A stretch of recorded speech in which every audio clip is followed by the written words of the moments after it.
अस्सलाम वालेकुम, आप देख रहे हैं GTV न्यूज़ और मैं हूं ज़ारा शफी। मैं हूं आपके साथ शिरीन ज़ुल्फ़कार। हेडलाइंस आप मुलाहजा कर चुके हैं। अफगानिस्तान में बढ़ती बदअमनी की सूरत हाल के हवाले से ताज़ा तरीन अपडेट है कि अफगानिस्तान के दारुल हुकूमत काबुल में हामिद करज़ई इंटरनेशनल एयरपोर्ट के करीब जोरदार धमाका सुना गया है।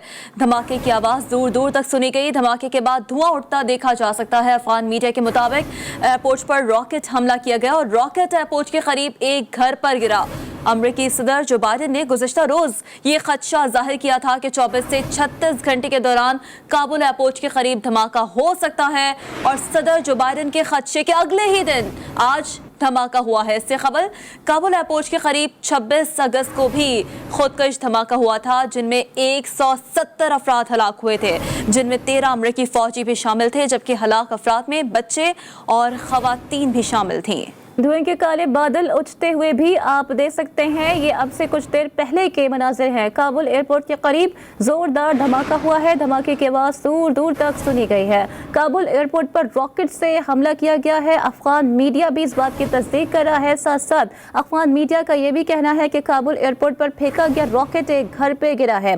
26 अगस्त को खुदकुश धमाके में 170 अफराद हलाक हो गए थे। अपडेट आपको कर रहे हैं। अफगान मीडिया के मुताबिक एयरपोर्ट पर हमला रॉकेट के जरिए किया गया और रॉकेट एयरपोर्ट के करीब एक घर पर गिरा है। अमेरिकी सदर जो बाइडेन ने गुज़िश्ता रोज खदशा जाहिर किया था कि 24 से 36 घंटे के दौरान काबुल एयरपोर्ट के करीब धमाका हो सकता है और सदर जो बाइडेन के खदशे के अगले ही दिन आज धमाका हुआ है। इससे कबल काबुल एयरपोर्ट के करीब 26 अगस्त को भी खुदकुश धमाका हुआ था, जिनमें 170 अफराद हलाक हो गए थे, जिनमें 13 अमरीकी फौजी भी शामिल थे। बिल्कुल, तो अफगानिस्तान में बढ़ती बेअमनी की सूरत हाल जिससे मुतालिक हम अपने नाज़रीन को वक्तन फ़ौक्तन अपडेट दे रहे हैं और ताज़ा तरीन अपडेट्स के मुताबिक अफगानिस्तान के दारुल हुकूमत काबुल में हामिद करज़ई इंटरनेशनल एयरपोर्ट के करीब जोरदार धमाका सुना गया है। धमाके की आवाज़ दूर दूर तक सुनी गई है। धमाके के बाद धुआं उठता देखा जा सकता है।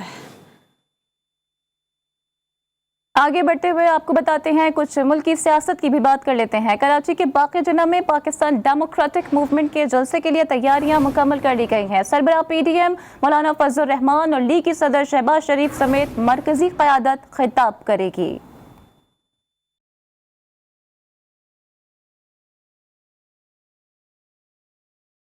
हुकूमत मुखालिफ अपोजिशन इत्तेहाद कराची में सियासी पावर शो के लिए तैयार। मज़ार कायद से मुत्तसिल बाक़ी जिन्ना ग्राउंड में जलसे की तैयारियां मुकम्मल। जलसे से सरबराह PDM मौलाना फजलुर रहमान और लीगी सदर शहबाज शरीफ समेत मरकजी कायदीन खिताब करेंगे। क़यादत के लिए 4 कंटेनर्स पर मुश्तमिल वसीअ अरीज स्टेज तैयार किया गया। मुंतज़मीन ने 1 लाख से जायद कुर्सियां लगाने का दावा भी किया है। JUIFA के 10,000 रज़ाकार जलसे की सिक्योरिटी पर मामूर हैं, जबकि खवातीन के लिए जलसेगाह में अलग हिस्सा भी बनाया गया है। जलसे में शिरकत के लिए कराची भर से कारकुनान की आमद का सिलसिला जारी है, जबकि अंदरूने सिंध से भी काफिलों की सूरत में शुरका जलसेगाह पहुँच रहे हैं। कराची के बाक़ी जिन्ना में PDM का पंडाल सज गया है। जलसे की तैयारियां मुकम्मल कर ली गई हैं। कारकुनान की आमद का सिलसिला भी जारी है और कुछ देर में जलसे का आगाज मुतवक्किल है। इसी हवाले से बात करते हैं वहाँ मौजूद हमारे नुमाइंदेगान खावर हुसैन और सुहेब जीजा से। पहले बात कर लेते हैं खावर से। खावर, अपडेट कीजिएगा कि जलसे का आगाज कब तक होगा और कौन कौन से रहनुमा अब पहुँच चुके हैं। जी, जलसे का आगाज़ हो चुका है। अब तक मकामी रहनुमा यहाँ पर पहुँचे हैं, जबकि मरकज़ी रहनुमा अभी तक जलसा गाह में नहीं पहुँचे हैं। अगर बात की जाए कारकुनान की, तो बड़ी तादाद में कारकुनान जलसा गाह में पहुँच चुके हैं। हाथों में झंडे उठाए हुए काफ़ी जोश व खरोश नज़र आ रहा है। नारेबाजी की जा रही है, जबकि अतराफ़ की सड़कों पर भी बड़ी तादाद में कारकुनान मौजूद हैं। इस वक्त स्टेज पर मौलाना नासिर खालिद महमूद सुमरो जो है वो खिताब कर रहे हैं, जबकि दीगर रहनुमा जो है अब वो यहाँ पहुँचना शुरू हो चुके हैं, लेकिन अभी तक मरकज़ी रहनुमा यहाँ नहीं पहुँचे हैं। बताया जा रहा है कि मगरिब की नमाज के बाद जलसे की तकरीब का बाकायदा आगाज़ होगा और मरकज़ी जो कायदीन है वो खिताब करना शुरू करेंगे। इस वक्त जो यहाँ पर जलसागाह में अगर तैयारियों की बात ठीक है, खबर आप हमें अपडेट करें। ज़ुहैब जेजा जो कि हमारे साथ जलसागाह के बाहर ही मौजूद है, उनसे जान लेते हैं। ज़ुहैब, कहिएगा जलसागाह के बाहर क्या मनाज़िर देख रहे हैं आप?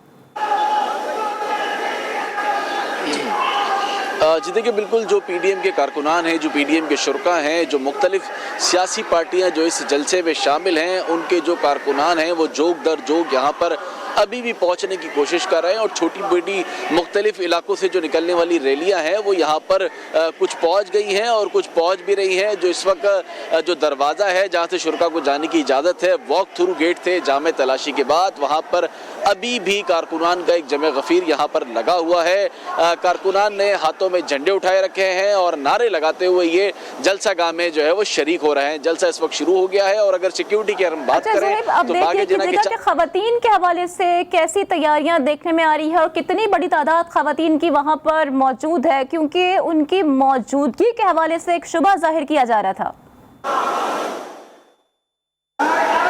जी देखिए, बिल्कुल जो ख़वातीन हैं वो तो यहाँ पर दिखाई नहीं दी गई हैं, लेकिन अलबत्ता जो पुलिस के अंदर जो ख़वातीन हैं, जो पुलिस एहलकार हैं, ख़वातीन पुलिस एहलकार हैं, उनकी एक बड़ी तादाद ज़रूर यहाँ पर मौजूद है, जो यहाँ पर सख्त पहरे दे रखी हैं जिन्होंने, और यहाँ पर सिक्योरिटी के फ़राइज़ भी अंजाम दे रही हैं। अलबत्ता यहाँ पर जो ख़वातीन शुरका की अगर हम बात करें तो वो यहाँ पर उतनी तादाद में दिखाई नहीं दे रही हैं जितनी तादाद की आमद का सिलसिला जारी है। कुछ देर में जलसे का आगाज़ भी मुतवक्के है। ख़वातीन की तादाद भी मौजूद है लेकिन उसमें कुछ कमी देखने में आ रही है। खावर हुसैन और ज़ुहैब जेजा हमें अपडेट करे थे। फिलहाल आप दोनों का बहुत शुक्रिया। शहर क़ायद के मसाइल ने शहबाज शरीफ को भी रुला दिया। ताजरों से मुलाकात में लीगी सदर शहर के मसाइल बयान करते हुए आप दीदा हो गए। शहबाज शरीफ का कहना था कि कमाओ शहर के साथ सौतेली माँ जैसा सलूक हो रहा है। इस शहर का जो हक उसको अदा किया जाए। सौतेली माँ का हम सलूक कर रहे हैं कराची के साथ। आप यकीन करें पानी का मसला आज भी जू का तू है और एजुकेशन और इलाज मुआवजे के लिए कोई नाम की चीज मुझे बहुत तकलीफ है। मैं आपको सच के दिल से कहना चाहता हूँ कि मेरी अल्लाह से दुआ है कि मेरे मरने से पहले कराची शहर बदल जाए।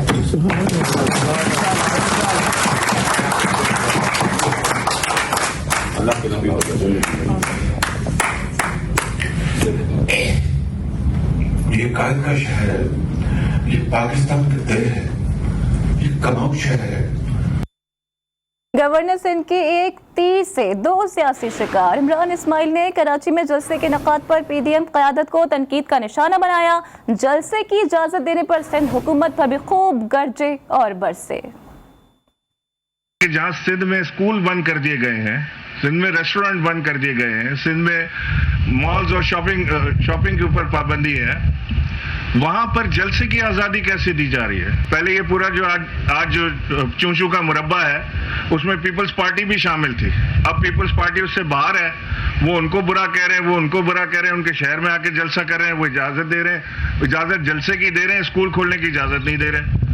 तो लिहाजा ये कॉन्फ्लिक्ट ऑफ इंटरेस्ट है। जहां पर आपको सूट करे वहां पर सब ठीक है, जहां पर सूट ना करे वहां पर बच्चों को भी घर बिठा लें।